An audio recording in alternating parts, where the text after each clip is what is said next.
السلام عليكم ورحمة الله وبركاته. عاملين ايه؟ اتمنى تكونوا بخير. معاكم اسلام زايد، والنهارده هيكون معانا رحلتنا من رحلة دهب وسانت كاترين اللي احنا بنظبطها عندنا في شركة اسلام زايد ترافل للسياحة كل خميس. وفي رحلات اللي اسمها رحلة لفة سينا بتكون اربعة. في طبعا كنت حابب اساكد معاكم ان احنا في الشركة عندنا بنظبط برضه رحلات لاسكندرية وبورسعيد والفيوم، ودي بالنسبة لاسكندرية وبورسعيد بتكون كل جمعة، وبالنسبة للفيوم بتكون كل جمعة وسبت. زي ما انتم شايفين ده المكان اللي احنا قاعدين فيه في دهب، بيكون هنا ورا اللي عند الشجر ده بيكون مكان الفيت الدش واماكن لتغيير الملابس. كنت حابب ان انا اكد معاكم بالنسبه للمكان اللي احنا بنغير فيه، هو بيكون مكان بسيط، احنا في منطقه جبال، فهو مجرد مكان بسيط جدا اللي احنا بنغير فيه هدومنا، حتى الدش يدوبك اللي انت بتاخد فيه شاور بس. دي الحاجه التانية اللي كنت حابب بس اكد معاكم فيها برضو، هناك في سوبر ماركت لو حابين نشتري اي حاجه، والاسعار بتاعته تعتبر شبه الاسعار اللي عندنا في القاهره بس بزياده حاجات بسيطه. في هناك مكان لتأجير اللي هي النضارات واللايف جاكيت وحتى جزمة البحر، بيكون كل قطعة تأجيرها ب50 جنيه للفرد. والأماكن بالنسبة للقعدة هناك في حاجة بس كنت حابب أكد معاكم، المكان هناك بيكون عندك اختيارين، إما بتشرب مشروب وليك حق اللي أنت تقعد طول اليوم، أو لو أنت مش هتشرب ومش عايز أي حاجة بتدفع على الفرد 25 جنيه.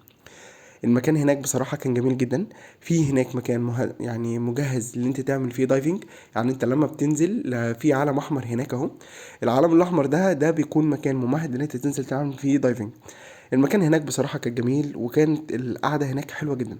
بخصوص البيتش باجي، بيكون سعر الفرد بيكون عامل 350 جنيه، ده لو كان سنجل يعني فردي، ولو هيكون دبل الاتنين هيركبوه بيكون عامل 400 جنيه.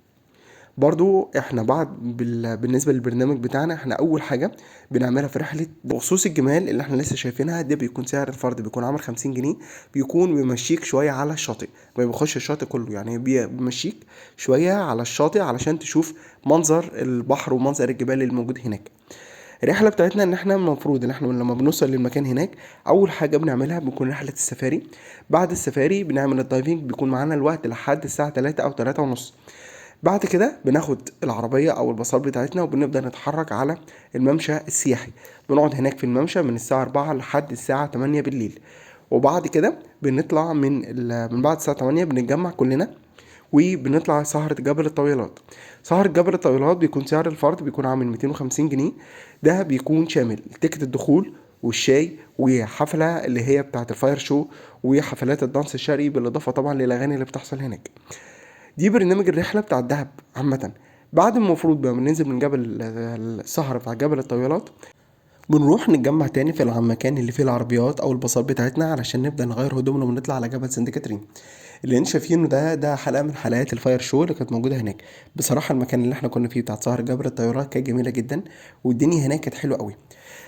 لما بنوصل وبنغير هدومنا وبنطلع على جبل سانت كاترين، بنروح هناك. طبعا انت لازم يكون معاك حاجات كتيرة جدا. اولا لازم يكون معاك حاجات مسكرة عشان السكريات وازازة مية، وتكون انت متقل في اللبس قوي علشان تروح الجبل بالليل، حتى لو ما كانش برد قوي، في الوقت اللي هو بتاع الفجر او شروق الشمس بيكون الجو ساقع جدا، ولازم ان انت تكون عامل حسابك في اللبس. طبعا مش عايز اقول لكم قد ايه المنظر بتاع جبل سانت كاترين والطلوع فيه ما كانش سهل قوي، بس متعة. الواحد لما بيعملها بجد بيفتكرها حتى لو انت عملتها مرة واحدة في حياتك. هي كرحلة عامة، انا كاسلام او كواحد منظم رحلات، لا انا اتبسطت بيها جدا، وبرنامج كان كويس. حتى هناك في الممشى في هناك اماكن لتأجير العجل، في هناك كل المطاعم اللي انت محتاجها، وفي فيديو انا هنزله هيكون شارح الممشى بكل المطاعم اللي فيه وكل المميزات اللي موجودة هناك. اتمنى باذن الله ان شاء الله كده الفيديو يعجبكم، وما تنسوش طبعا اللايك والشير للفيديو، وعمل سبسكرايب في القناة. ولو محتاجين تستفسروا عن أي حاجة بخصوص رحلة دهب سانت كاترين، بخصوص رحلة لفة سينا، بخصوص رحلات اسكندرية أو بورسعيد أو الفيوم، ممكن تتواصلوا معايا. وأتمنى بإذن الله كده تعجبكم العروض بتاعتي، وشكرا جدا ليكم مرة تانية.